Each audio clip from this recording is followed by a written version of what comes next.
बहुत समय पहले की बात है, जब एक गांव में हेनरी नाम का एक गरीब व्यापारी अपनी पत्नी और एक बेटे के साथ एक छोटी सी झोपड़ी में रहता था। वो हर रोज सुबह बाजार में जाता और अपना व्यापार खत्म कर रात को लौट आता। सारे गांव के लोग उसे एक मेहनती इंसान मानते थे। एक दिन जब हेनरी बाजार में व्यापार कर रहा था, तब वो एक जौहरी के पास जाता है और क्यों भाई, कैसा चल रहा है धंधा? बोलो तो तुम्हें एक मस्त डील दूं क्या? हेनरी, तुम्हारे पास क्या डील हो सकती है भला? तब हेनरी अपने झोले में से एक सोने का छोटा सा पत्थर बाहर निकालकर जौहरी को थमा देता है। क्यों भाई, तुम्हारे घर के कुएं में सोना निकल रहा है क्या? ये तुम कहाँ से लाए? अरे तुम इधर उधर की फिजूल बातें मत करो और मुझे इसका कितना दाम दोगे ये जल्दी बताओ। एक गरीब व्यापारी के पास भला इतना कीमती सोने का पत्थर ये कहाँ से आ गया? खैर, मुझे क्या।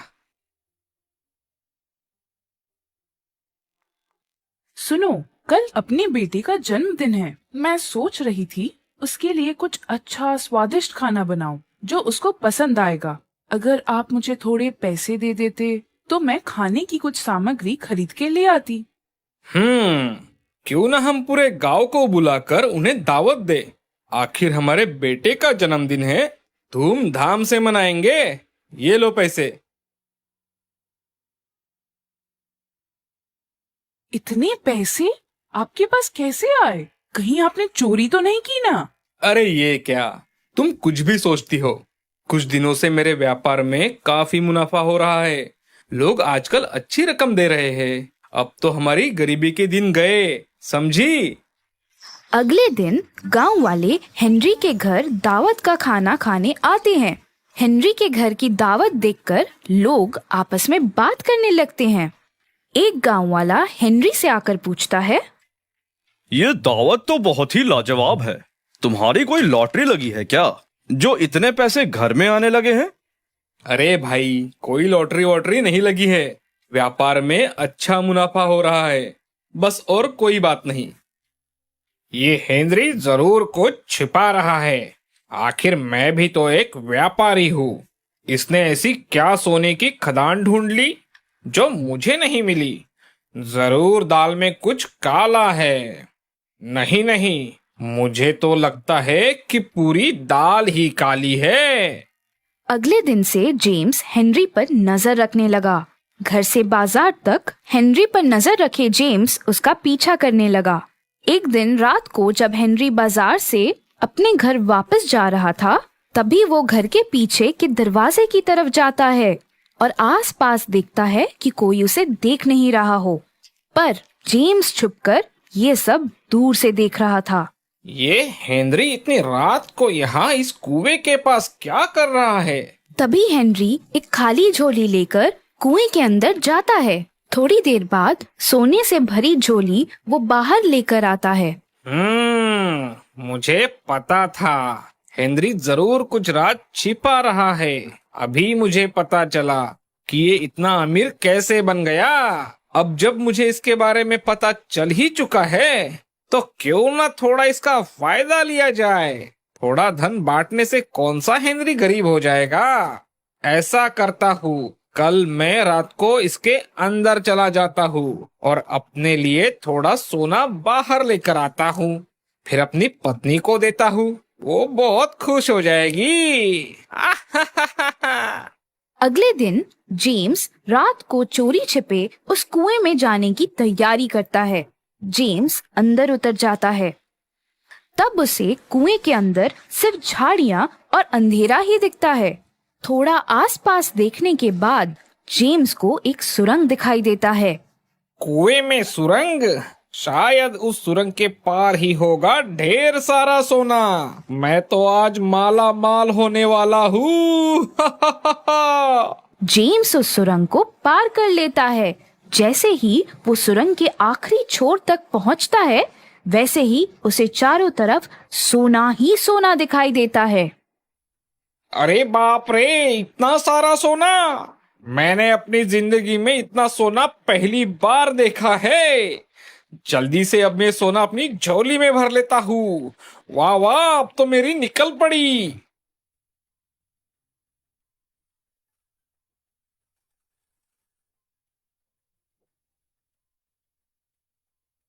अरे वाह वाह, ये तो आपने बहुत ही बढ़िया खबर सुनाई है। कल ही जौहरी से इसका भाव करा कर लाती हूँ। जेम्स की पत्नी जौहरी के पास जाती है और उसे उस सोने के बदले बहुत अच्छी रकम मिलती है।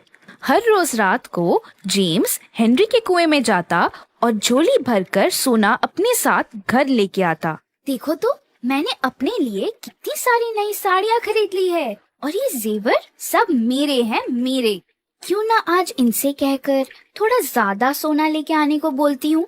रोज रोज कितनी बार ये हेनरी के कुएं से चोरी छिपे सोना लाएंगे। अगर एक साथ ही ढेर सारा सोना लेकर आएंगे तो कई महीने तक कुएं में जाने की जरूरत ही नहीं होगी। हाँ, यही सही रहेगा। सुनो, आज रात आप ढेर सारे झोले लेकर जाओ और मेरे लिए बहुत सारा सोना लेकर आओ। एक साथ ही अगर ढेर सारा सोना घर पर आएगा तो आपको हर रात कुएं में जाने की जरूरत नहीं होगी। हाँ, बात तो तुम बिल्कुल सही कह रही हो। मैं आज रात को ही ढेर सारा सोना लेकर आता हूँ। जेम्स कुएं में जाता है और सोना निकालना शुरू करता है। जैसे ही वो एक जगह से बहुत सारा सोना निकालने जाता है, वैसे ही उस कुएं की दीवार कमजोर होने लगती है। अरे ये क्या हो रहा है? कुएं की दीवार में दरार आ रही है। मुझे जल्दी यहाँ से निकलना होगा, वरना मैं इसी कुएं में फंस जाऊंगा। पर जाने से पहले थोड़ा और सोना लेता हूँ।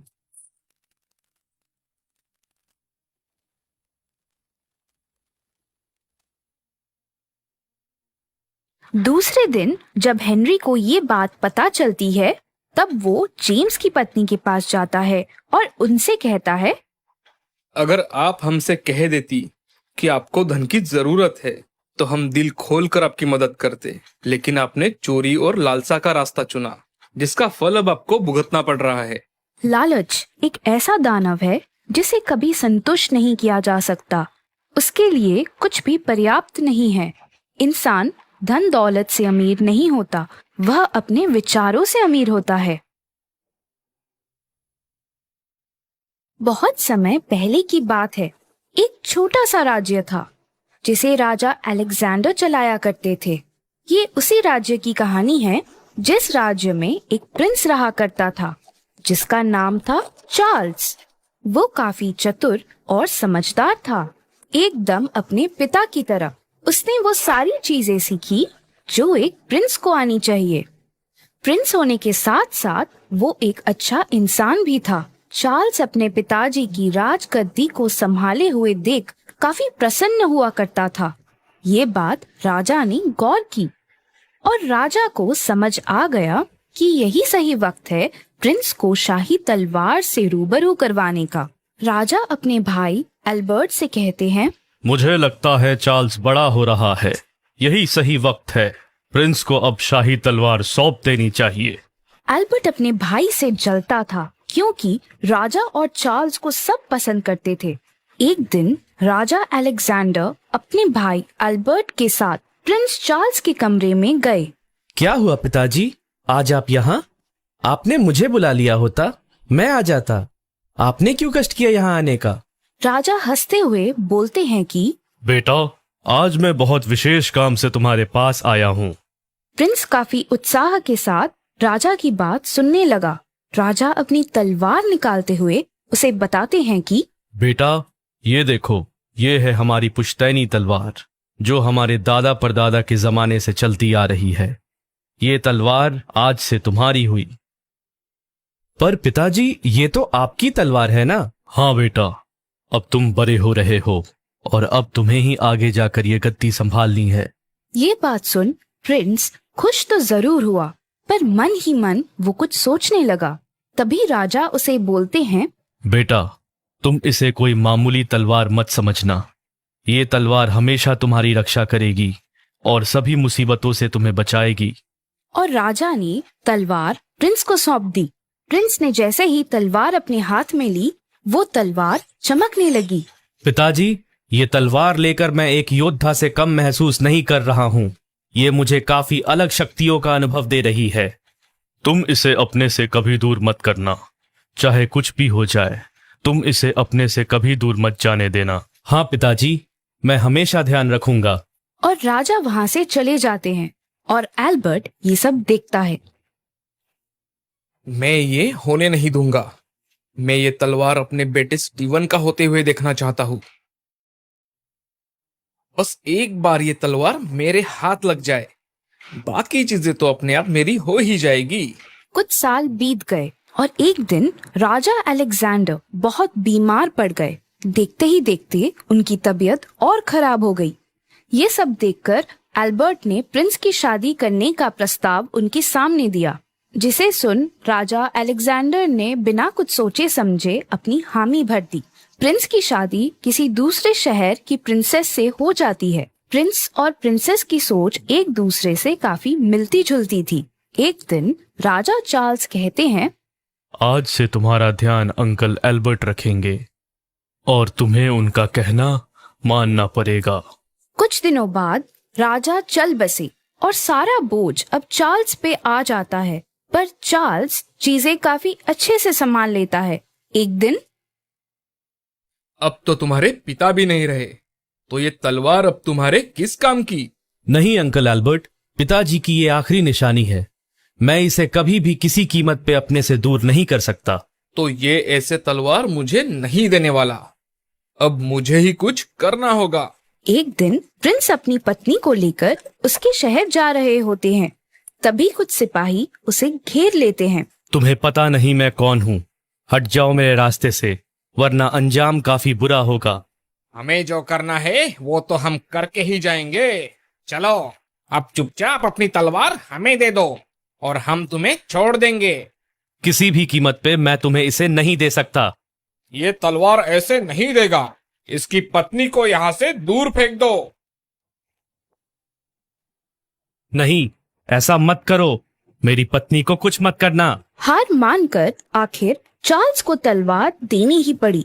और तभी वहाँ हंसते हंसते एल्बर्ट आ जाता है और चार्ल्स को समझ आ जाता है कि ये सब किया कराया इसके अंकल का ही है। आखिर लोग अपनों से ही हार जाते हैं।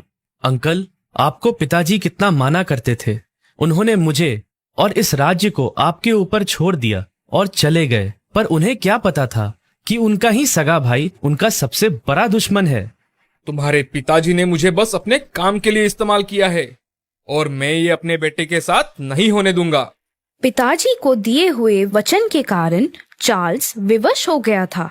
राजा और उसकी पत्नी वहीं जंगल के पास एक कुटिया में रहने लगे और अपना जीवन जीने लगे। और दूसरी ओर एल्बर्ट ने सारी चीजें अपने हाथों में ले ली और वो ऐशो आराम की जिंदगी जीने लगा। कुछ साल बीत जाते हैं। राज्य की हालत बिगड़ गई। वो राज्य जो कभी समृद्धि के लिए जाना जाता था, वो अब एक उदास राज्य बन गया था। सब चीजों की कमी पड़ने लगी। ये सब तुम्हारे कारण हुआ है अल्बर्ट। हमारे देवता जैसे राजा के साथ तुमने छलकर अच्छा नहीं किया, इसीलिए आज हम सबको ये दिन देखना पड़ रहा है। सब राजा एल्बर्ट को कोसने लगे और राजा एल्बर्ट को भी अपनी गलतियों का एहसास हो जाता है। शायद सच में ये सब इसी वजह से हो रहा है। आखिरकार छीनी हुई चीजों से किसी का भला नहीं होता। एल्बर्ट प्रिंस चार्ल्स को ढूंढने लगता है और उसके पास पहुंच जाता है और उसे अपनी गलतियों की माफी भी मांगता है। बेटे, मुझे माफ कर दो। लालच के कारण मैं अंधा हो गया था और मुझे इसका सबक भी मिल चुका है। आप मुझसे बड़े हैं, मुझसे माफी मत मांगिए। ये मुझे अच्छा नहीं लगेगा। मुझे तो बस इस बात की खुशी है कि आपको अपनी गलती का एहसास हो गया और मैं इसी में खुश हूँ। एल्बर्ट वो शाही तलवार चार्ल्स को वापस करने का वादा करता है। जैसे ही चार्ल्स अपने महल में जाकर अपनी तलवार अपने हाथों में लेता है, वैसे ही शाही तलवार पहले की तरह चमकने लगी और देखते ही देखते सब पहले की तरह ठीक हो गया और सब खुशी से रहने लगे। इस कहानी से हमें ये सीख मिलती है कि लालच हमेशा एक बुरी बला है।